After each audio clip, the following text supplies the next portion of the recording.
Following Trump's national address today, Lindsey Graham is going on Fox News and truly grinning in a very sinister way at the idea of Iran's infrastructure being bombed, the civilians not being able to have food, live a normal life. Genuinely, it looks very sinister.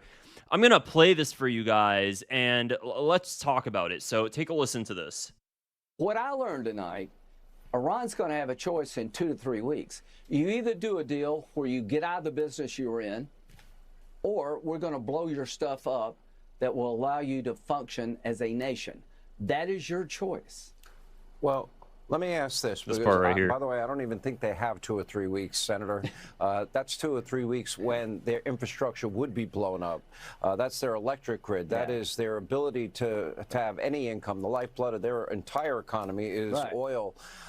So that would no longer exist. Let me ask. What I learned tonight. I mean, that is not I mean, look at that. Look at that. That would be their infrastructure, right? That would be their electric grid. Yes. This guy. I mean, the thrill he has at the idea of any country. I mean, this is not just Iran. Have you seen videos of him when he talks about Cuba? He genuinely gets this very. It's a very deep psychological issue there. It's beyond just normal wanting war. And I mean, this is not the first. He says this is his grift. This is what he does. And I've said this before. I really do believe it has to do with the fact that some people say he's blackmailed. Some people, of course, say, they mention the fact that he's closeted, and maybe that has something to do with it. Israel's using it as blackmail. God knows what's happening behind the scenes. And he's also just a neoconservative old boomer. And I usually never bring up age because I have so many people that are, so many people in the older generation that follow me. And I know this is definitely not to generalize, but that demographic specifically, there's a higher ratio that does support Israel, higher percentage. He's among them, very conservative state, so we're getting a lot of this, but this obsession for bloodlust, truly just bloodlust, unlike anything I've seen before. So I previously mentioned this because remember that this was March 3rd then. So about a month ago now, he was also begging Trump to join the war against Israel and Hezbollah. Join the war with Israel against Hezbollah. Against Hezbollah in southern Lebanon, which Israel is now occupying. So I'm going to play this clip again so you just to kind of refresh everybody's memory of how this guy is very, very, he's very dangerous. The rhetoric he pushes, he's very, very dangerous.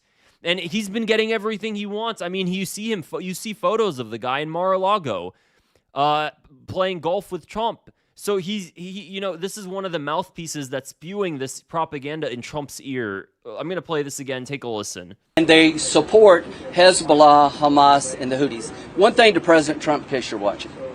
In 1983, Ronald Reagan sent Marines and sailors to try to police and deal with the Lebanese Civil War. They were at the end of the runway. Hezbollah attacked the Marine barracks, killed 220 Marines, 18 sailors, and wounded 100 others. Ronald Reagan, who I admire and love, withdrew and never did anything about it. So I'm calling on President Trump today. Join Israel to attack Hezbollah. Avenge the Marines.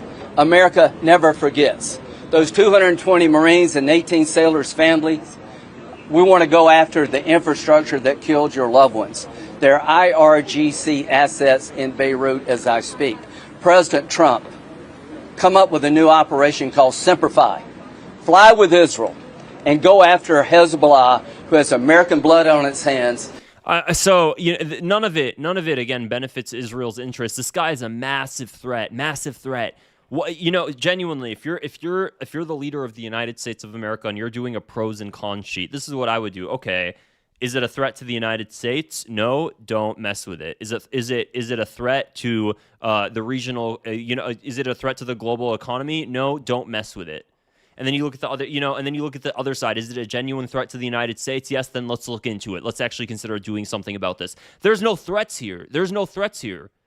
Today, with Operation Epic Fury, and I'm going to talk about it a bit more in another video, we're starting to see people like Lindsey Graham, Pete Hegseth, they're talking about how Iran's going to be tossed back to the Stone Age.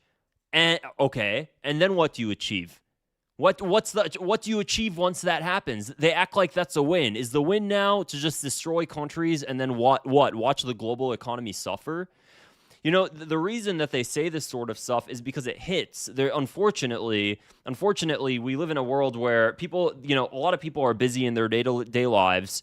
They don't have much time to really do the research into this sort of stuff. So you hear a president say, we're going to use our mighty and powerful military to wipe out a country. And unfortunately, a lot of people, they'll just buy it, especially if they're just watching Fox News every night. They don't think about, okay, but how does flattening this country actually benefit the United States? They just think, oh, this is an enemy, we should flatten it. They don't actually think about the effects of that, how that's going to impact the global economy, how that's going to destroy the stock market. People don't realize that the energy crisis that this is causing, it's going to be like nothing we've seen before, and the impact it's going to have hasn't came yet. We haven't really felt the shock of it yet. Just wait a couple more weeks to see how things are going to go. Even if Trump directly changed course now, the impacts that this already had, it's not going to just wishy-wash away.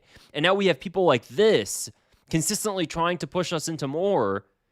I think that I've said this before. People really need to read. I'm going to actually do a whole episode on this. This is what I'm going to do. I'm going to do some research, and I'm going to find all the quotes of Romans during the Roman Empire that were talking about the downfall of their empire, because there's a lot of them. They journaled about it. They felt like their empire was declining. They felt like they saw the decline of the empire. The Romans were writing about this in their diaries.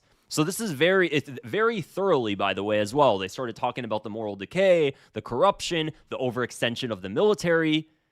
A lot about the overextension of the military. They wrote a lot about this.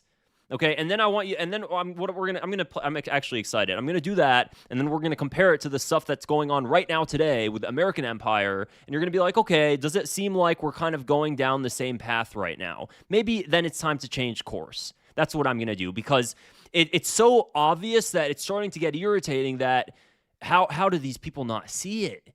They're in power right now. How do they not see that they're hastening their own downfall? Why? Unless they want it, unless they genuinely want it. And maybe they do.